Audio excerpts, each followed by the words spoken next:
Constantinople and Byzantium. The city of Constantinople, also known as New Rome, was one of the most fascinating cities of antiquity and the Middle Ages. Few cities have captivated people's minds as much as this powerful fortified city on the Bosphorus Strait. What did the city look like when it was still called Byzantium, that is, before 330 AD? Constantinople was undoubtedly one of the greatest cities humanity has ever seen. Although it was quite different from Rome in many aspects, it still retained much of the imperial splendor of classical antiquity. The city boasted wide imperial avenues with columns, especially the main street that traversed all the imperial forums from west to east until reaching the Augustaion, the central forum of the city. There, one would find magnificent structures such as Hagia Sophia, the Megara, and the Column of Justinian. However, Constantinople was a Christian capital, and as such was in many ways distinctly different from the ancient classical cities, as no more temples were built for the worship of the old gods. Byzantium, on the other hand, was the name of the city before it was transformed into a new capital of the Roman Empire by Constantine after 324 AD,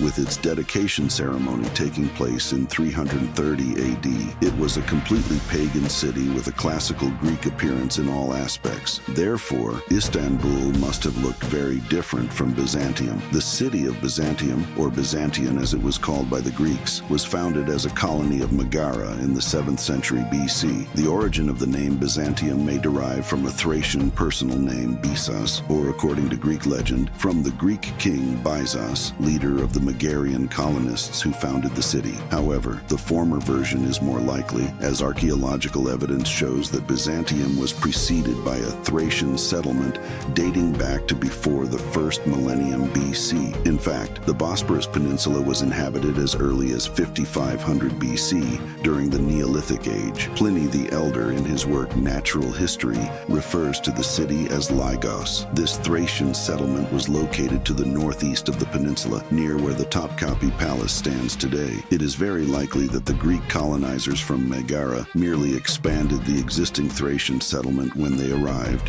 which happened after 667 BC, according to Herodotus, or possibly a bit later in 656 BC, according to Eusebius. The earlier date was favored by Constantine, as he could then celebrate the 1000th anniversary of Byzantium between 300 and 330 AD, after the city was rededicated as New Rome or Constantinople. The Greek city was rebuilt on top of a pre-existing Thracian settlement and in classical Greek style. All the buildings attributed to the Hellenistic classical culture were constructed, and the city experienced rapid development. The growth in the following years was rapid. But what did Greek Byzantium look like around 500 BC? Well, information on this is scarce because archaeological excavations in Istanbul are notoriously difficult, and even reconstructing Constantinople from 1,000 years later proves to be a real challenge. Still, the excellent site Byzantium 1200, which is essential for anyone interested in Constantinople, shows us not only what Constantinople might have looked like at its peak, but also how Greek Byzantium might have appeared to an observer long before it became New Rome. Note, however, that this is an attempt at reconstruction and only an estimate of the city's urban layout. Only the location of the city wall, the Acropolis, the amphitheater, and possibly the stadium is somewhat well reconstructible, while the exact location of other buildings is often unknown. The city was surrounded by walls, and we see that the entire city occupied only a small part of the future Constantinople. In fact, only the easternmost part of the peninsula was colonized, as we can see extending from where the baths of Zeuxippus would later be in the south to the north, as well as to the east limited by the sea, and to the west reaching perhaps as far as the later Strategian site. In this excellent reconstruction image from Byzantium 1200, north is in the bottom right corner of the image. On the Acropolis, which was exactly where the Topkapi Palace Museum stands today, there were three classical Greek temples. The Temple of Aphrodite, followed by the Temple of Apollo and the Temple of Artemis, were located at the northernmost point of the peninsula, where there might also have been the Temple of Poseidon and Athena. There was the Temple of Demeter, the Temple of Kor, another smaller Temple of Apollo, a Temple of Helios, the Temple of Selene, the Temple of Pluto, the Temple of Hera, a large water area, and finally the Tetrastoon, which was a structure with columns on four sides. The city probably retained this appearance for hundreds of years. After 146 BC, when Greece was conquered by Rome, Thrace became a tributary state of Rome. Later, in the 1st century BC, it became a vassal state, and finally, in 46 AD, Thrace became a Roman province. It is quite likely that after this, the city began to become more Roman in appearance. After the reconstruction by Septimius Severus, an amphitheater for gladiator games was probably added. Roman baths were almost certainly built. Like many other Greek cities in the Roman Empire, the city maintained its ancient classical Greek appearance but merged with Roman architecture. The city, now called Byzantium, merely a Latinized version of the original Greek name, played an important role in the Roman Civil War after the death of Commodus in 192 AD, when the city allied with the rival of Emperor Septimius Severus. After being defeated by Septimius Severus, the city underwent significant changes. Byzantium was besieged and significantly damaged in 196 AD.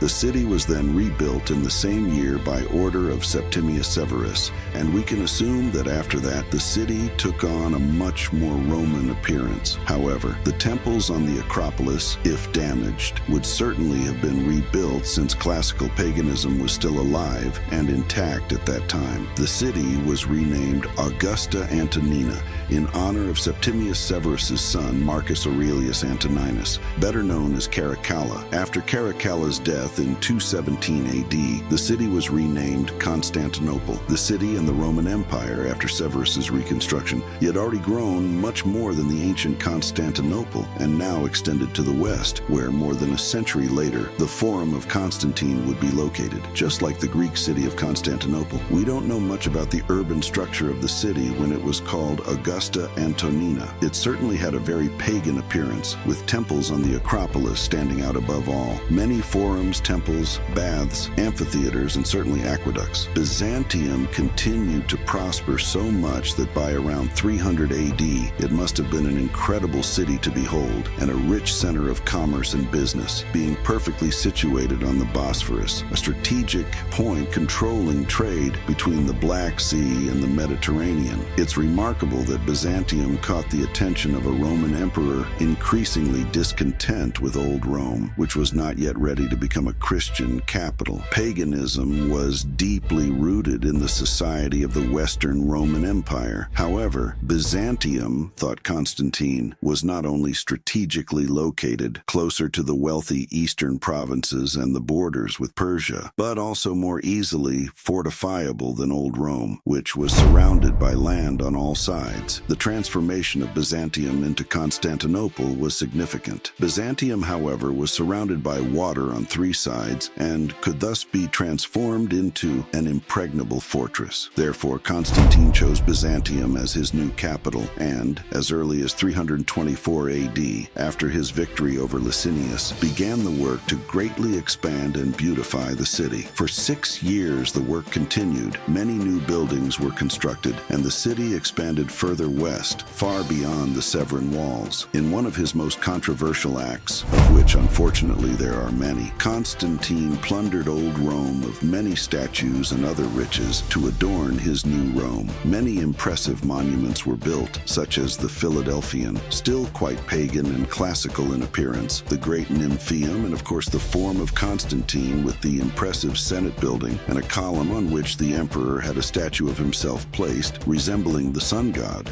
It's remarkable that Byzantium caught the attention of a Roman emperor who was increasingly discontent with old Rome, as it was not yet ready to become a Christian capital. Paganism was deeply rooted in the society of the Western Roman Empire. However, this Byzantium, thought Constantine, was not only strategically located closer to the wealthy eastern provinces and the borders with Persia, but also more easily fortifiable than old Rome, which was surrounded by land on all sides. The transformation of Byzantium into Constantinople was significant. Surrounded by water on three sides, Byzantium could be turned into an impregnable fortress. Thus, Constantine chose Byzantium as his new capital, and in 324 AD, after defeating Licinius, began the work of greatly expanding and beautifying the city. Over 6 years, many new buildings were constructed, and the city expanded further west, far beyond the Severan cavern walls. In one of his most controversial acts, Constantine plundered old Rome of many statues and other riches to adorn his new Rome. Many impressive monuments were built, such as the Philadelphian, still quite pagan and classical in appearance, the Great Nymphaeum, and, of course, the Forum of Constantine, with the imposing Senate building and a column on which the emperor placed a statue of himself resembling the god Sol Invictus. The appearance of Constantinople after Constantine's dedication, and, of course, the enormous city walls on the far west. When Constantine dedicated the city in a grand ceremony in 330 AD as New Rome, it was built on 7 hills, reminiscent of Rome. At that time, the Acropolis, with its pagan temples, was likely still in good condition, and many newly constructed buildings, such as the Senate building with its Pantheon-style dome, the Philadelphian,